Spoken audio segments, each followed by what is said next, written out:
Hello everyone, in today's video I will be making some planter boxes for my windows.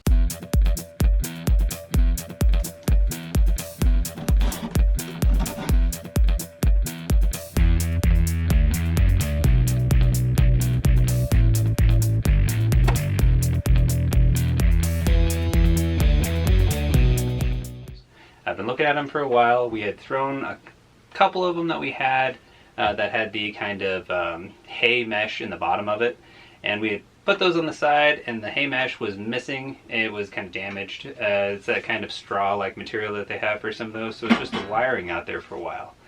And we both kind of made the decision, looking at it, that they needed to change. They just kind of look out of place. So the idea was brought up that we would make our own kind of planter boxes eventually. And today's the day. I'm going to go through my lumber pile like I have in the past. I'm probably going to leave a little bit more on the rough side. If I went with fully planed and very smooth, just give you an idea here. If this is what my shop looks like on the outside, just a very kind of rough, and then I throw a very smooth surface next to it, I think I might kind of detract a bit from it, quite a bit. So what I'm going to do is just kind of do a light sand over the top of it so it's not absolutely rough and exactly as it is taken from the pallet. But I'm going to do a little bit of a light sand on it and kind of just make a simple box, and I'm going to throw them on the side of the building using just basic screws right through into the structure behind it. There's a couple different bracketing ideas you can do for it, but we're going to go through the process of making ourselves some nice little planter boxes. Stay tuned and let's see if we can turn a pile of just the outer parts of a pallet and a sander, chop saw, maybe some glue and pin nails into something that's worth looking at and something that's going to look nice on the side of the good old workshop slash tiny house shed.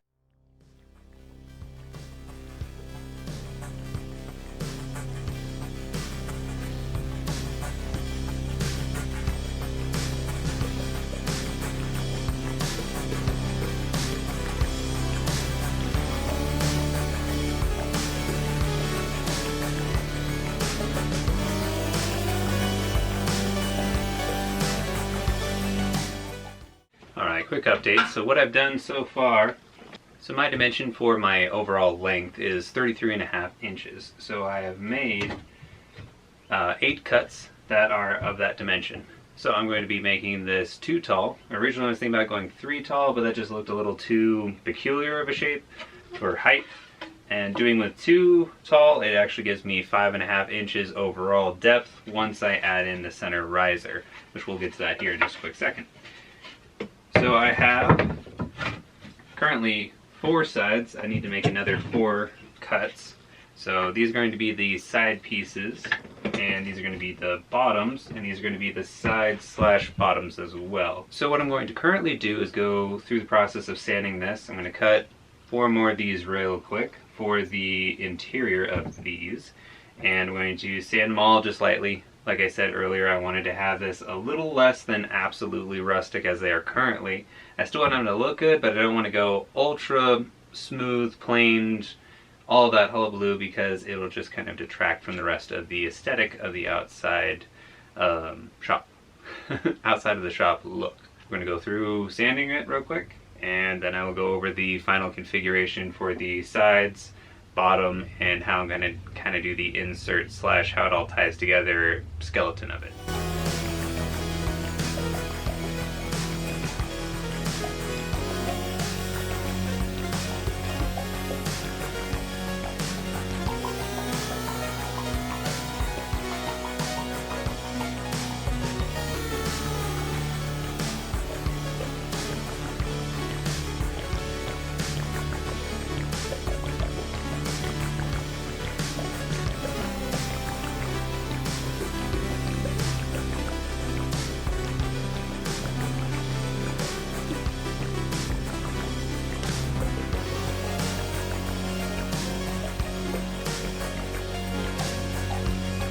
Alright, so for the entirety of this project, what I'm going to do is I'm doing inch brad nails, and I'm going to be using a combination of glue. Pretty standard for me. I'm going to test the strength of it at the end with just the brad nails, and I'm going to see exactly how it's going to be. I'm not going to put dirt in it tonight, and I'm not going to be putting a liner in it tonight. Sadly, I didn't stop by the store and pick any up, so I do not have any for this project, but I will give kind of a finalized update on it. For right now, they're just going to be kind of the shells until I get just a basic liner. Certain people have used in the past just kind of like a weed liner. Since I'm not going to have much gap, and it's just going to be that kind of like cloth material, you just want something that's going to be able to let a lot of water kind of absorb into it, but also kind of like breathe through it and run through it. You don't want anything that's super like a plastic trash bag can work, but it'll retain too much moisture, and you can try to pinhole it or put holes in the bottom of it to let it drain, but you have a high chance of root rot. So you want something that kind of breathes a bit, and a lot of it is just like a weed guard, or you can have actual material that you lay down for a garden or for a flower bed. Those will also work in here. That's what I was going to buy, and I was just going to drape one piece right through the center, staple it on the seams on the very top of it so that it just hangs in the middle, and then I was going to run one piece right across to the other side so it kind of breathes in the corners a bit. And I was going to kind of fold it a little bit so that way it doesn't have any chance for soil to go out of that. And then I was just going to fill it up with soil and throw some flowers in it. So like I said, in a future update, I will go through the process of getting those flowers and said kind of a weed guard or just a basic garden bed liner. So that is a side step or a side note. Otherwise, for the main process of this, let's kind of go through it real quick. We will have our sides. So we will have a back piece and a front piece.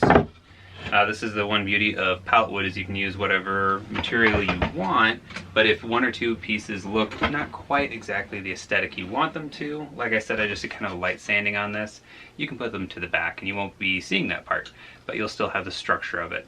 And you can build the box and set it out and lean it against your house, or in my case, I'm going to just zip screws right through it into the side of my shed. You can put brackets at the end, we'll go over that. But you have your front and back, and then you have your two sides. I actually opted, because of what I had on hand, but also just thought it might look cool, my sides are actually just a little bit skinnier than my actual front-facing boards. The reason I did that is I'm actually going to have one flush on the bottom, so you can kind of see here. One's going to be flush on the bottom and leave kind of a gap, and then I'm going to reverse that. So the top piece is going to be flush with the top and leave a little bit of gap in the middle. You can also opt to split it, but that isn't as visually kind of impactful when you do that. Plus, when you line them directly up on top of each other like I'm going to do, it kind of leaves an odd gap in the center. So instead of that, I'm just going to have all the gap dead in the center, and it'll actually add kind of a little bit of a cool look in my opinion. So for my dimensions, for the windowsill in question that this is going to go on, I used 33.5 inches for my overall length, and I took the side measurement to make it to where I had on the interior of here the exact measurement. So I went for 7 inches across in the center of it, and my overall depth is going to be about 5.5 inches when I'm all said and done. What I'm going to do to kind of help retain and keep everything up from the bottom is I made this same dimension to where these same pieces, I made an additional 3. And what I'm going to do, put that down for a second, is I'm going to just kind of split the difference here. The reason I did that is now what I can do is I can have some bottom pieces.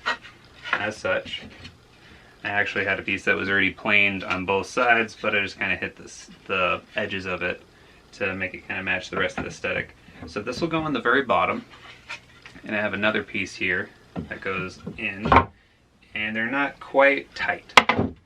Reason being for this is that what I can do, I can kind of slam them to the sides, or I can slam them in the middle, but it's going to allow drainage, and it'll hold and retain all of the soil without it actually causing any too much issue. And these are actually kind of the warped boards, and I did that on purpose to a certain extent so that as I tack them down, it's not an actual flat, perfect, even surface. So because of those little bit of warps in these boards in particular, it'll actually cause drainage in different angles, and since the boards aren't going to be super snug to the sides, it'll allow moisture to hit the boards and continue off one way or the other and allow proper drainage. Without me having to drill and pinhole this whole thing like crazy, I can just kind of run it that way. Now the other thing that I did is I cut sides. So as well as having these sides, I'm also running the idea of having four sides that just slide in here, and I just kind of matched my dimensions off of the wood material that I was using so that it would still have a flat edge. So we'll kind of see here, a little hard with my angles right now for you to get the whole project. I will re-angle that for the time lapse so you can see. But I have my sides here, and that gives me the ability to run one more up, and what I can do past that is run another side as well. So set that there, get a little bit better visual here.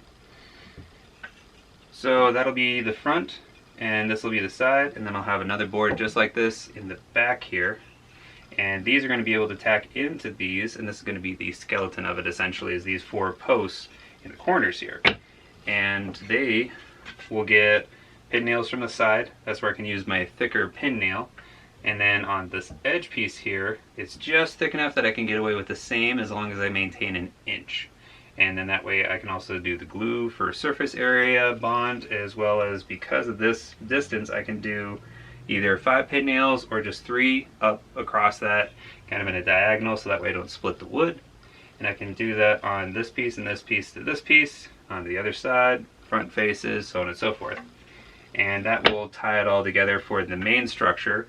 And this bottom is going to have the 3 going across, which I'll also pin nail front and back on those 3 bottom pieces, so that way it all kind of just holds together and keeps its own strength.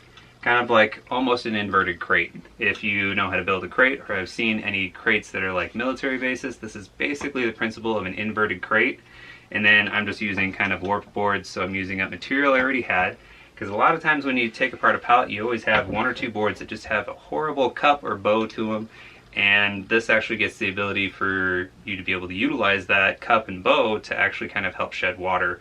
And you won't see it underneath all the soil, and that deviation isn't going to be a problem whatsoever. So now we're going to go through the fun process of wood gluing and pin nailing.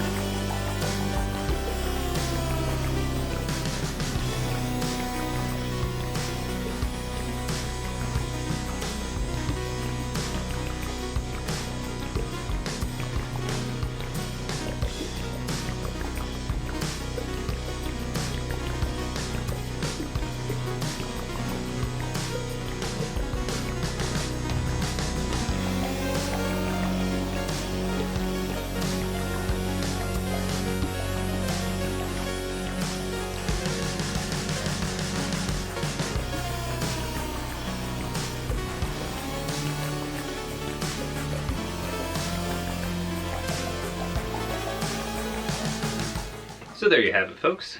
This is the 2 planter boxes that I have for my shed. This front one is going to go as the primary front of my shop. This is going to go as the auxiliary one that actually currently has my AC unit in it. Just to kind of go over and give you roughness of exactly what I did. On the bottom here we have our 3 supports. That will also help for the 2 boards that are going to support the whole weight and structure of the soil that's being put into it. These boards are going to be kind of spread apart, and they can have some deviations and some warpage to them that actually helps with drainage, and you won't see them at all, which is nice. So if you have a longer piece of wood, you don't necessarily know what to do with it, it is pallet wood, you want to use it in a project, and this is going to be about the length. Like I said, these are 33.5 inches long for what I needed them for. and you can just throw those in there for drainage, and the soil won't know the difference. Just like the earth and going around roots and everything else, it's just going to kind of feel a flow and a wave to it, and it's not going to mind for whatever plant you put in here. You can use any kind of weed guard or any kind of potting soil retainer that you can get at Walmart. They're usually around like $5 to $15 a roll, depending on how much you get.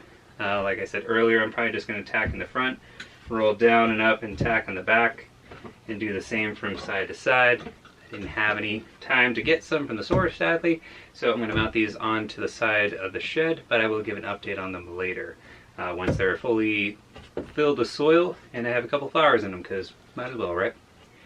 And as for the rest of the construction of it, this is the parts that I was saying is the skeleton that kind of holds the whole structure together.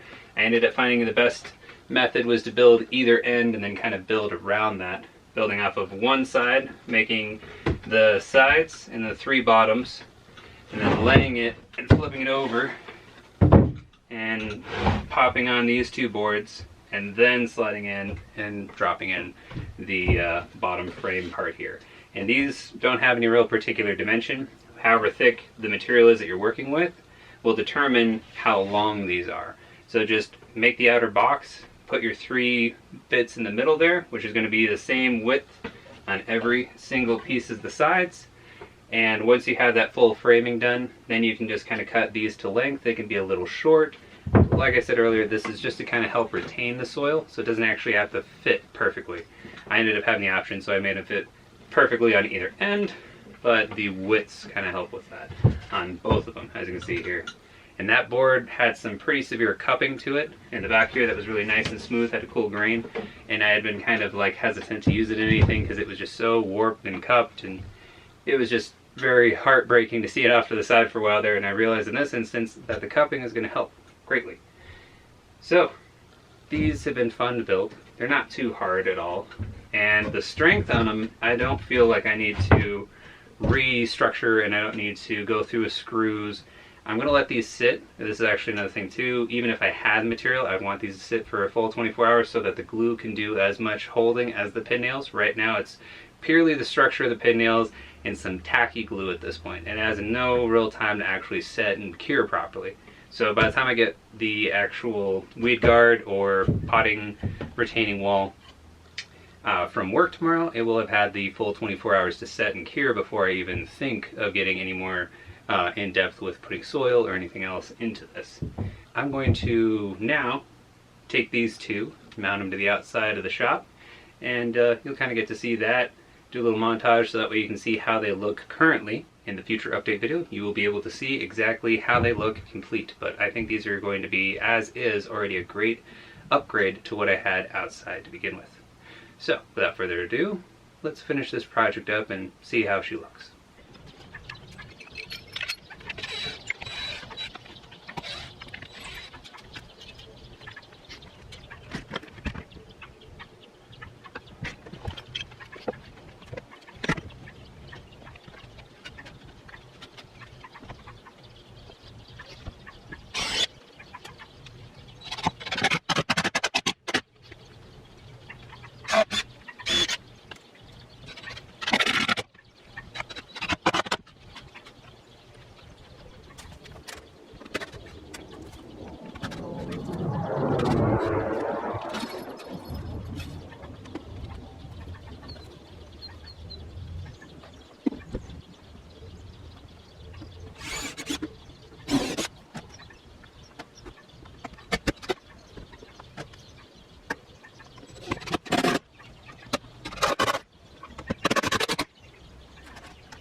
And there you have it. Hopefully you enjoyed. If you did, make sure to hit that like button. It helps me out greatly, lets me know that I'm putting out the right content that everyone enjoys. Make sure and hit that subscribe button if you haven't already. Every single subscription counts and helps out greatly to help keeping the channel moving forward. And if you like what you see and want to know exactly each and every time I put a video out, make sure to hit that notification bell. That way your phone will update you, your email will update you, and you'll get updated to know exactly when the next video has arrived. Thank you so much. Have yourself a good evening.